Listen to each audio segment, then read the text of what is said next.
गंगणपतये नमो नमः।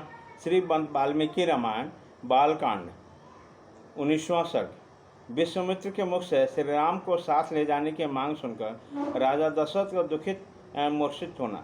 निरीप श्रेष्ठ महाराज दशरथ की अद्भुत विस्तार से युक्त वचन सुनकर महातेजस्वी विश्वामित्र पुलकित हो उठे और इस प्रकार बोले, राज सिंह, यह बातें आपकी ही योग्य है। इस पृथ्वी पर दूसरे के मुख से ऐसे उदार वचन निकलने की संभावना नहीं है।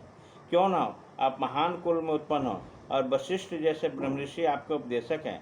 अच्छा, अब जो बात मेरे हृदय में है उसे सुनिए। नृप श्रेष्ठ, सुनकर ये कार्य को अवश्य पूर्ण करने का निश्चय कीजिए। आपने मेरा कार्य सिद्ध करने की प्रतिज्ञा की है, इस प्रतिज्ञा को सत्य करके दिखाइए।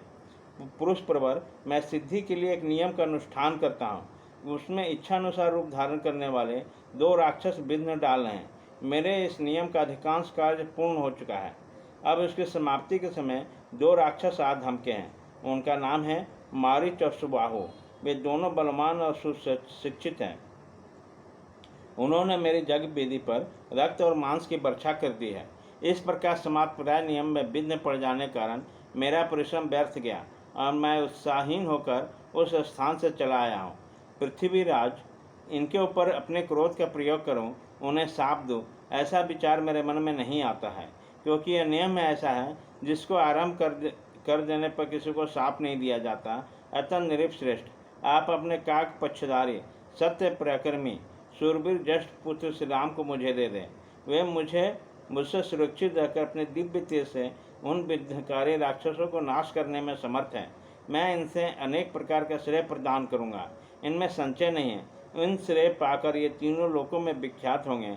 श्री राम के सामने दोनों राक्षस किसी तरह ठहर नहीं सकते।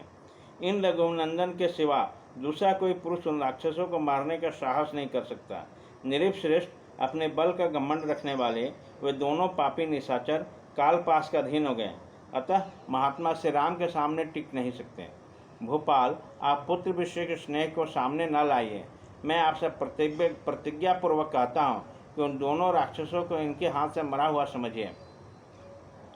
सत्य पराक्रमी महात्मा श्री राम क्या है यह मैं जानता हूँ। महातेजस्वी वशिष्ठ जी तथा ये अन्य तपस्वी भी जानते हैं। राजेंद्र, यदि आप इस भूमंडल में धर्म लाभ और उत्तम यश को स्थिर रखना चाहते हैं तो श्री राम को मुझे दे दीजिए। कुरुत नंदन, यदि वशिष्ठ आदि आपके सभी मंत्र आपको अनुमति दें तो आप श्री राम को मेरे साथ विदा कर दीजिए। मुझे राम को ले जाना अभिष्ट है। यह भी बड़े होने के कारण अब आसक्ति रहित हो रहे हैं, अतः आप यज्ञ के अवशिष्ट के 10 दिनों के लिए अपने पुत्र कमल नयन श्री राम को मुझे दे दीजिए। रघुनंदन, आप ऐसा कीजिए जिससे मेरे यज्ञ के समय व्यतीत न हो, आपका कल्याण हो। आप अपने मन में शोक और चिंता न डालिए। वह धर्म और रस से युक्त वचन कहकर धर्मात्मा महातेजस्वी परम बुद्धिमान विश्वामित्र भी चुप हो गए। विश्वामित्र का शुभ वचन सुनकर महाराज दशरथ को पुत्र वियोग की आशंका से महान दुख हुआ। वह से पीड़ित होकर सहसा कांप उठे और बेहोश हो गए।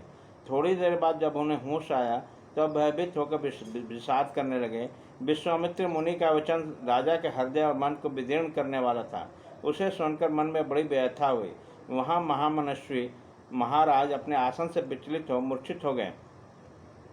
इस प्रकार श्री वाल्मीकि निर्मित आस रामायण आदि काव्य बालकांड में 19वां सर्ग पूरा हुआ।